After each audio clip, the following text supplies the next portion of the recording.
Anak yang soleh itu anak yang tahu kalau dia seorang laki-laki nanti, secantik apapun istrinya, selucu apapun anak-anaknya, sebanyak apapun harta yang dia miliki, sehebat apapun dia di mata anak buahnya, demi Allah, orang tua tidak pernah menjadi nomor 2 dalam hidup.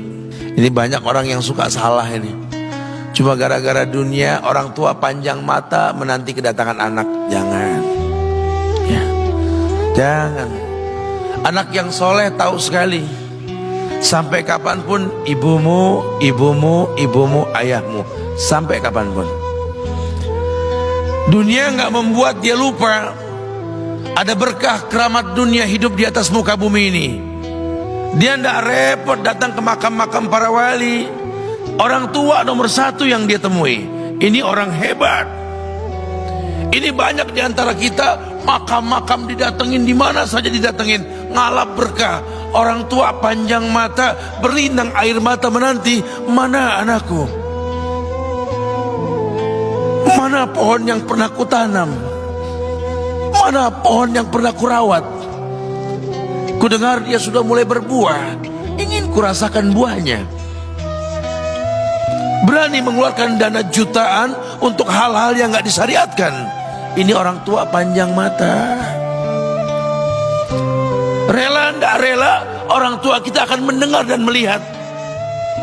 Ma, aku pengen nikah, aku pengen berkeluarga, Ma. Ya orang tua ya seneng lah. Cuma kalau inget metik buahnya belum terasa, ya ada perasaan kayak gimana gitu loh. Karena dia tahu setelah ini dia akan menikah. Bahwa anak orang ada kehidupan yang berbeda yang bakal dia rasa. Orang tua makin hari makin rentan, bukan makin seger. Yang perempuan dibawa orang, ya Allah. Baru kemarin perasaan mainin poni ini anak perempuan kita, betul. Baru kemarin mainin kepangan rambutnya, ya Allah. Ya Allah, baru kemarin perasaan saya titah dia, titah, ya Allah. Belajar jalan, bisa berlari bawa sesuatu, coret-coret tembok, aduh Masya Allah. Sekarang udah gede, dibawa orang, ya Allah, Masya Allah. Yang laki dekat sama mamahnya. Baru kemarin tangan mungilnya kita tuntun, kalau kelepas dia nangis, betul. Sekarang tangannya keker besar, tangan ibunya keriput, betul. Mau nangkep tangan anak pun sudah mulai susah. Membawa anak orang datang dengan gagah, cium tangan, cipika-cipiki, udah. Ma, kita jalan dulu, Ma, ya. Udah, Mama, udah. Digandeng tangan kekasihnya, dirangkul pundaknya. Ini anak laki ndak tahu ibunya kayak diiris-iris jantungnya. Dia lihat tangannya yang keriput, ya Allah. Udah berapa lama tangan ini nggak dibawa sama anak ini? Udah berapa lama tangan ini nggak digandeng sama anak saya? Kita merasa bangga akur merangkul istri kita, ibu kita ngelihat pundaknya. Udah berapa lama pundak ini gak dirangkul seperti itu, ya Allah. Dulu aku berdandan secantik-cantiknya, ku dandankan anaknya, ku bawa di hadapan kawan-kawanku bangga. Lihat anakku.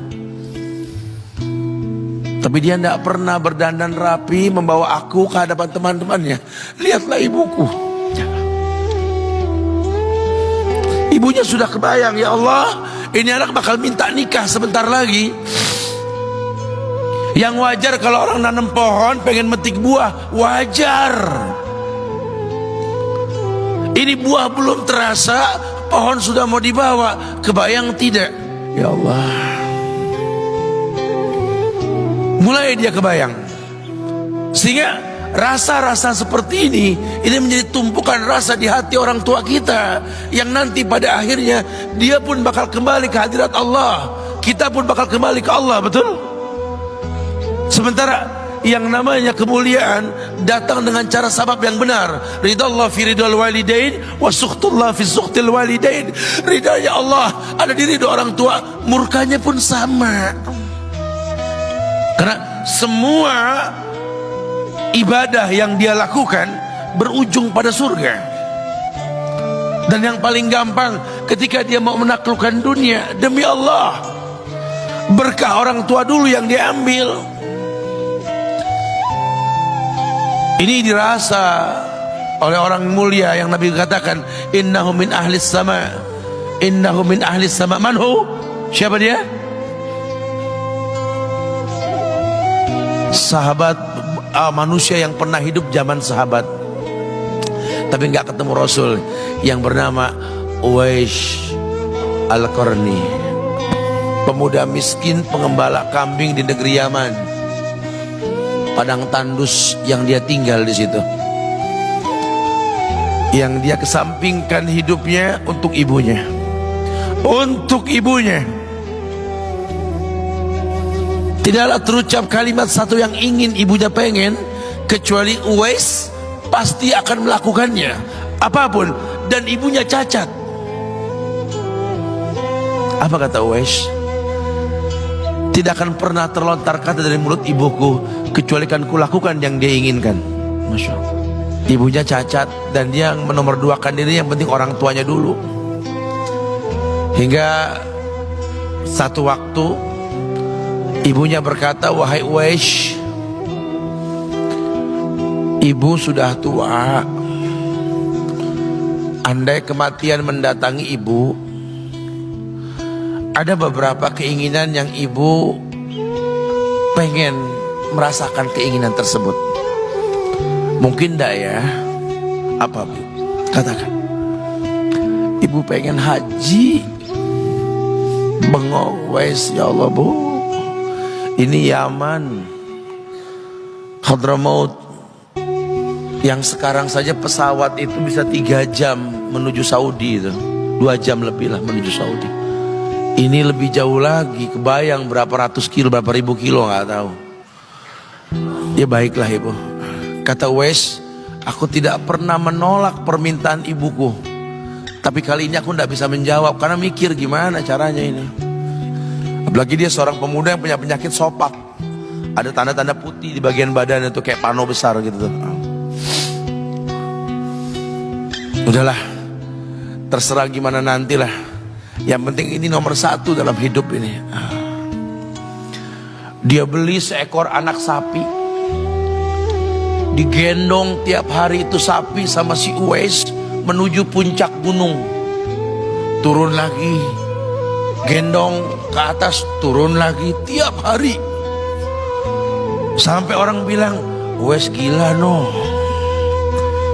Orang sapi dipiara, dia digendong tiap hari naik gunung yang tinggi. Sampai nggak berasa, dikatakan 8 bulan dia lakukan itu. Sehingga terbentuklah fisiknya yang bagus karena olahraga tiap hari bawa itu sapi. Dan sapi itu makin berat, dalam hikayat dikatakan sampai di atas 100 kilo itu sapi. Kemudian dia tetap gendong ke atas dan dia yakin, bismillah saya yakin. Sampailah bulan haji, ibu naik ke pundakku, digendong ibunya dari negeri Yaman. Subhanallah, gak ada yang gak mungkin. Lihat, dibawa ibunya ke Mekah, bertawaf di Ka'bah, dunia menyaksikan. Bahkan hikayat mengatakan dia sempat bertanya kepada sahabat Abdullah bin Umar,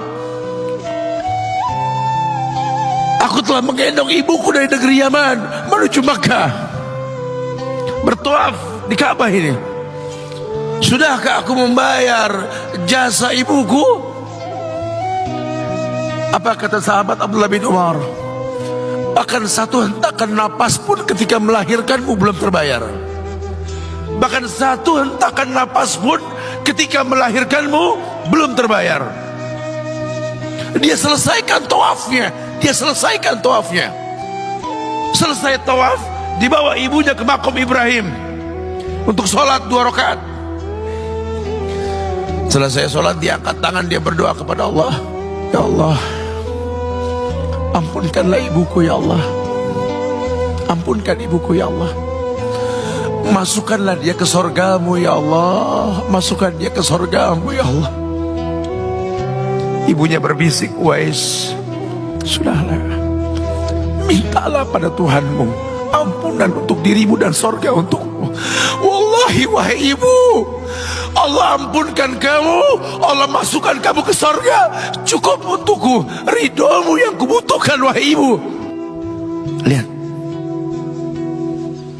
manusia saleh, hasil doa Rabbi habli minas solihin. Lihat, makanya ketika Nabi mengatakan innahu min ahli sama, ini manusia penghuni langit, Umar, Ali, temui Uwais.